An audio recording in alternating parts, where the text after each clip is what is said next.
25 years ago tonight, Colin Ferguson terrorized a packed Long Island Railroad train. He stood up on the 533 as it pulled into Merillon Avenue Station. Ferguson shot 25 people in 3 minutes. And today, News 12's Colleen McVeigh talks to two people who are still working to heal 25 years later. I'll be rats in prison.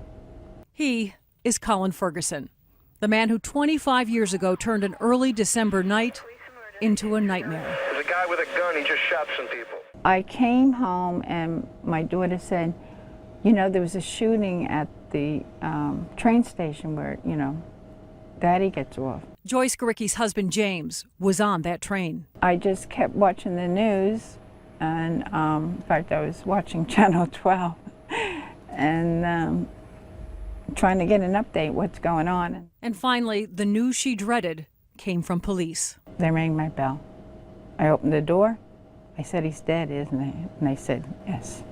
6 people dead and 19 wounded in a matter of minutes. Joyce talked to me about that horrible night at a Merrick Theater that was replaying a documentary about the LIRR massacre. We still have this big pain that he's missing. It's hard on holidays, you know, especially Christmas. The shooting on the 533 not only changed the lives of those who lost loved ones or those who were wounded, it also deeply affected the commuters on that train who saw it happen. When I first saw him, for a moment, his eyes darted towards me, and he looked at me and then looked back at people in front of him and continued shooting. Terry Sullivan was dozing off when the chaos woke him up. He says it was surreal. This guy is killing people, but he's just completely have a blank stare. Terry wasn't hurt physically, but he suffered PTSD. Moments of depression, moments of tremendous anxiety. To work through that, Terry got back on the train and sketched. As an artist, sketching normal life on the railroad helped him heal. He's now a professor at Molloy College, where his works are on display. The largest is this oil painting done a few months after the massacre. Terry now finds it disturbing. The scenes from an empty train, images of a gun, and 6 Gothic cathedral arches. The negative space that they show, somehow that, the negative space is what I think I wanted to represent their lives.